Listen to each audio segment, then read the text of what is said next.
கோபுரம் டிவி நேயர்களுக்கு இனிய வணக்கம். இன்று பிறந்தநாள் காணும் மற்றும் மணநாள் காணும் அத்துணை சகோதர சகோதரிகளுக்கும் எங்களது இனிய வாழ்த்துக்கள். பாபாவின் ஆசிகளோடு பல்லாண்டு காலம் நீங்கள் எல்லா வளங்களும் செல்வங்களும் பெற்று நலமுடன் வாழ வாழ்த்துகிறோம். பாபா அழைக்கிறார். அவரின் பொன்மொழிகளை கேட்பதற்காக, நம் பிரச்சனைகளை தீர்த்து வைக்கும் அற்புதமான கூட்டு பிரார்த்தனை செய்வதற்காக, மேலும் மனம் ஒருநிலைப்படவும் மனம் அமைதி பெறவும் அற்புதமான தியானம் செய்யவும் பாபா அழைக்கிறார். பாபா நம் கரங்களை பிடித்து அழைத்துச் சென்று அற்புதம் நிகழ்த்தவிருக்கிறார். வாருங்கள், பாபாவின் பொன்மொழிகளை தரிசனம் செய்வோம். அன்பு குழந்தையே, திசை தெரியாமல் அலைந்து திரிந்து கொண்டு இருந்த உன்னை இன்று எனது நேரடி பார்வையில் வைத்திருக்கிறேன். தன்னம்பிக்கையோடு இரு. எதிர்பார்த்தது கிடைக்கவில்லை என்றால் எதிர்த்து போராடு. பயந்து ஒளியாதே. எதற்காகவும் பயப்பட வேண்டிய அவசியமில்லை. ஆசை, இன்பம், துன்பம், துயரம் இதற்கு முடிவு இல்லை. இதையெல்லாம் தாண்டி வந்தால்தான் நீ தேடி வந்த அற்புதமான சுகங்கள் உனக்கு கிடைக்கும். அன்று என்னை நீ முழுவதுமாக புரிந்து கொள்வாய். விரும்பிய வாழ்க்கையை நீ புரிந்து கொண்டு பிறகு ஏற்றுக்கொண்டு அனைத்தையும் சகித்து கொண்டு கடந்து வந்து விட்டாய். இனி கவலை எதற்காக? எதற்காக இந்த பயம்? நான் இருக்கிறேன். எவ்வளவு வேதனை, எவ்வளவு துயரங்கள், இதில் இருந்து எல்லாம் மீண்டு வந்திருக்கிறாய். உன்னை கைவிடுவேனா? இனி நடக்கப் போவதை பார்த்து வியக்கப் போகிறாய். தைரியமாக இரு. ஜெயிக்கப் போகிறாய். உன்னை தேடி நான் வரப்போகிறேன். நீ என்னை வரவேற்க தயாராக இரு. உன்னை மகிழ்விக்கவே நான் வருகின்றேன். உனது கர்ம பலன்களை விலக்கி உன்னை அனைவரும் வியக்கும் வண்ணம் உயர்ந்த நிலைக்கு கொண்டு செல்லப் போகிறேன். கவலைப்படாமல் இரு. என்னை வரவேற்க தயாராக இரு. உன்னை தேடி நான் வரப்போகிறேன். உன்னை பாதுகாப்பேன். அதுவரை பொறுமையாக நம்பிக்கையோடு இரு. நம்பிக்கைதான் வாழ்க்கை. அப்பா, நான் இருக்கிறேன் உன் நிழலாக. ஓம் ஸ்ரீ சாய்ராம். பாபாவின் அற்புதமான பொன்மொழிகளை தரிசனம் செய்தோம். அடுத்த நிகழ்வு கூட்டு பிரார்த்தனை. நம் மனநலன் சார்ந்த பிரச்சனைகளுக்காகவும் உடல் நலன் சார்ந்த பிரச்சனைகளுக்காகவும் மற்றும் நம் அனைத்து விதமான பிரச்சனைகளுக்காகவும் சாய்நாதரிடம் கூட்டு பிரார்த்தனை செய்வோம். வாருங்கள், இந்த அற்புதமான கூட்டு பிரார்த்தனையை செய்வோம். பிரார்த்தனாஷ்டகம். 8 பிரார்த்தனைகள். சாந்தமான மனம் கொண்ட சாயிநாதரே, அறிவின் சிகரமே, அன்புள்ளம் கொண்டவரே, கருணை கடலே, உண்மையின் இருப்பிடமே, மாயை என்னும் இருளை அகற்றுபவரே, ஜாதி மத பேதங்களுக்கு அப்பாற்பட்டவரே, எங்களின் புரிந்து கொள்ளும் திறமைக்கு அப்பாற்பட்டவரே, அன்பின் இருப்பிடமே, ஷீரடி வாழ் இறைவனே, என்னை காப்பாற்றும், என்னை காப்பாற்றும். ஞான சூரியனே, ஞானத்தை வழங்குபவரே, பக்தர்களின் மனங்களில் உலவிடும் பரமஹம்சரே, அனைத்து நன்மைகளுக்கும் காரணமானவரே, தங்களை சரணடைந்தவரை காப்பவரே, படைக்கும் தொழில் புரியும் பிரம்மாவும் காக்கும் கடவுளான விஷ்ணுவும் நீங்களே.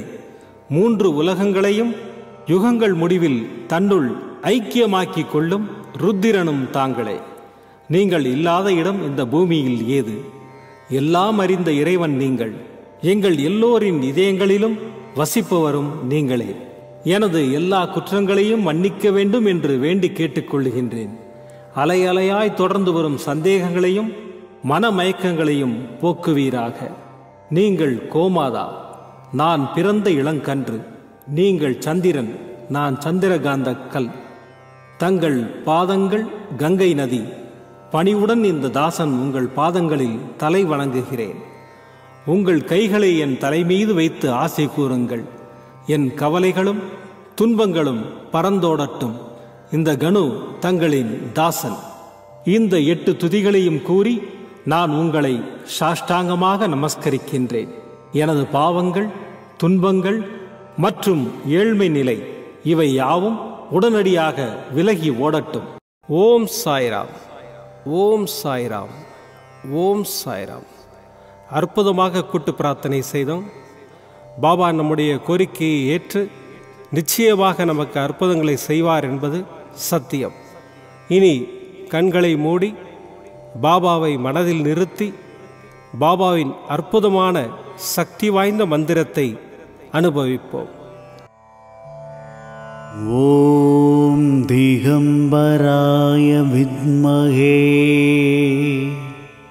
யோகாரூடாய தீமஹி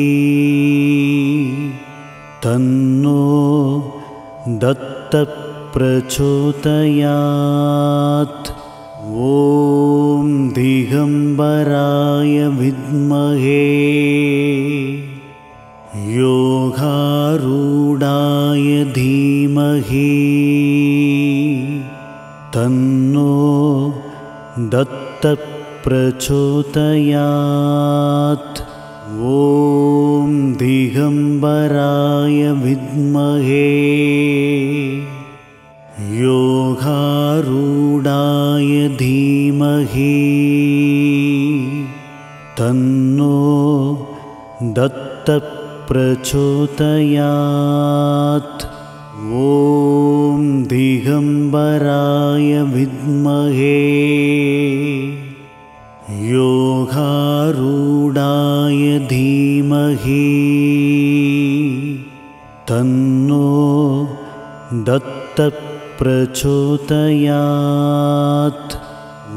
ஓம் திகம்பராய வித்மஹே யோகாரூடாய தீமஹி தன்னோ தத்த பிரச்சோதயாத். ஓம் திகம்பராய வித்மஹே யோகாரூடாய தீமஹி தன்னோ தத்த பிரச்சோதயாத். ஓம் திகம்பராய வித்மஹே யோகாரூடாய தீமஹி தன்னோ தத்த பிரச்சோதயாத்.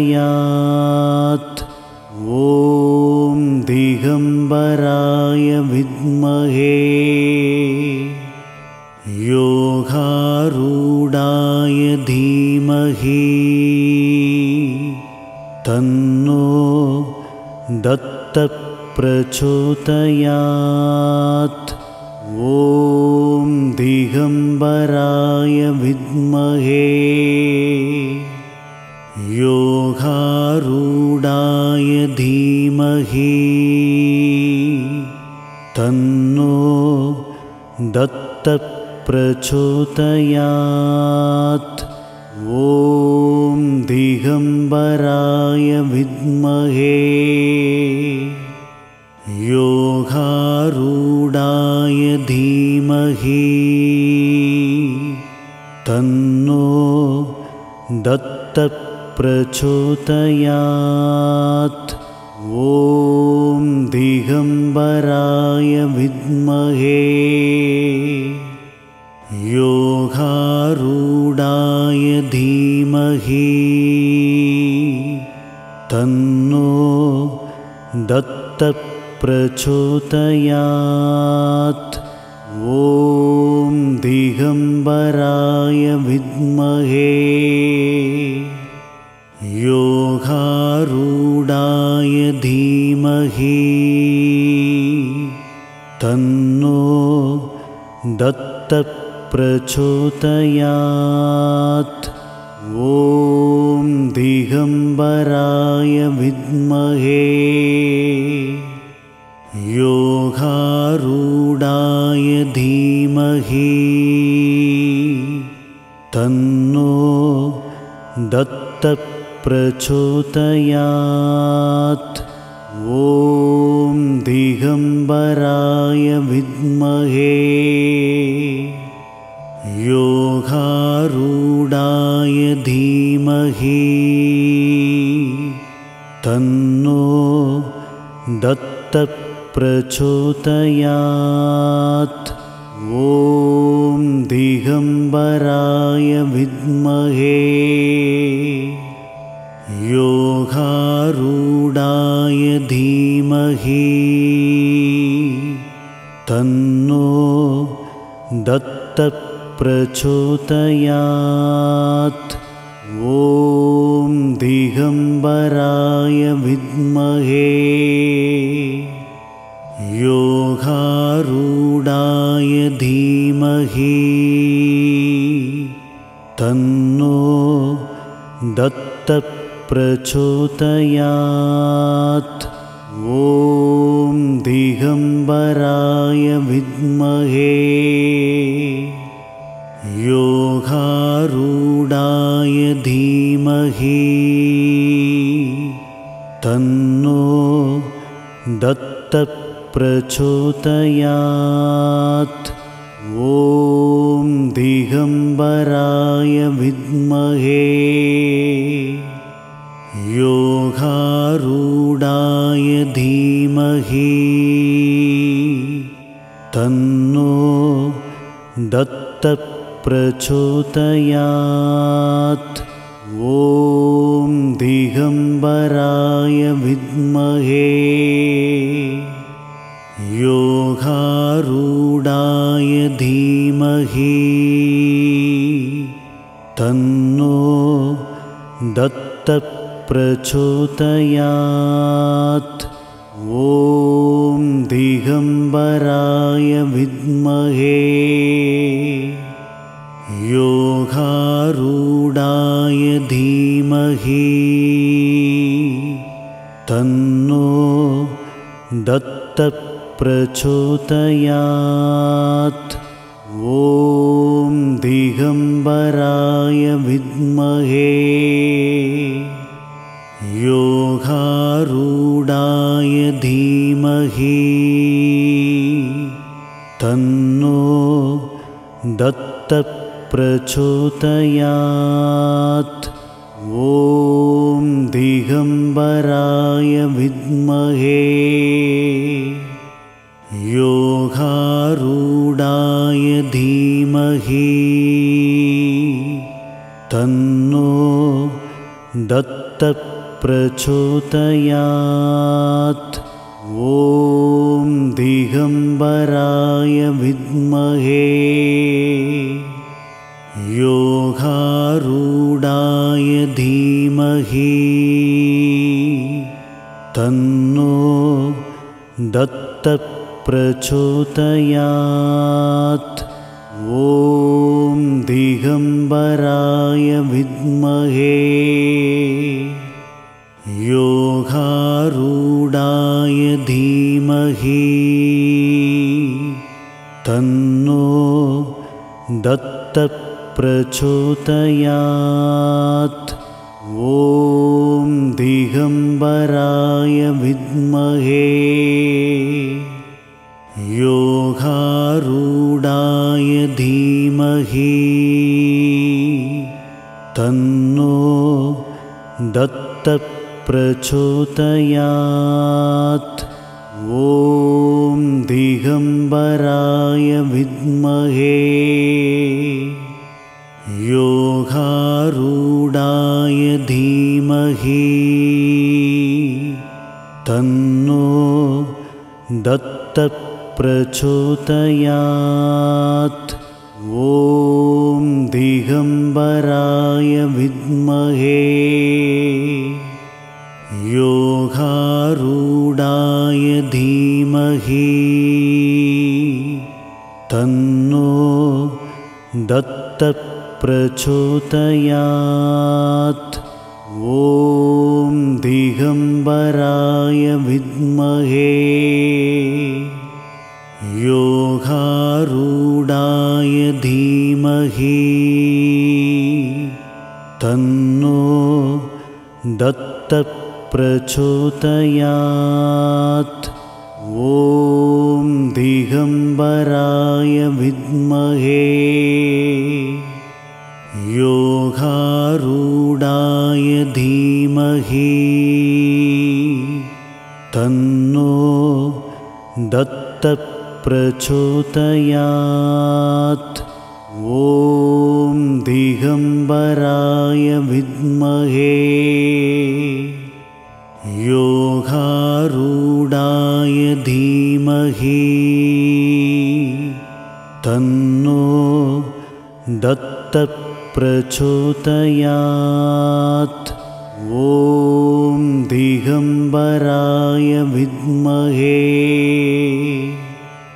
योगारूढाय धीमहि तन्नो दत्तप्रचोदयात्। ॐ दिगम्बराय विद्महे योगारूढाय धीमहि तन्नो दत्तप्रचोदयात्। ॐ दिगम्बराय विद्महे योगारूढाय धीमहि तन्नो दत्तप्रचोदयात्। ॐ दिगम्बराय विद्महे योगारूढाय धीमहि तन्नो दत्तप्रचोदयात्। ॐ दिगम्बराय विद्महे योगारूढाय धीमहि तन्नो दत्तप्रचोदयात्।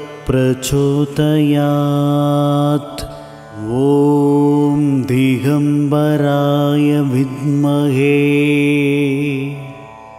योगारूढाय धीमहि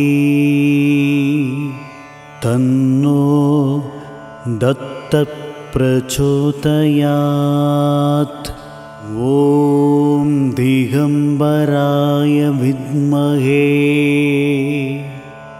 योगारूढाय धीमहि तन्नो दत्तप्रचोदयात्। ॐ दिगम्बराय विद्महे योगारूढाय धीमहि तन्नो दत्तप्रचोदयात्। ॐ दिगम्बराय विद्महे योगारूढाय धीमहि तन्नो दत्तप्रचोदयात्.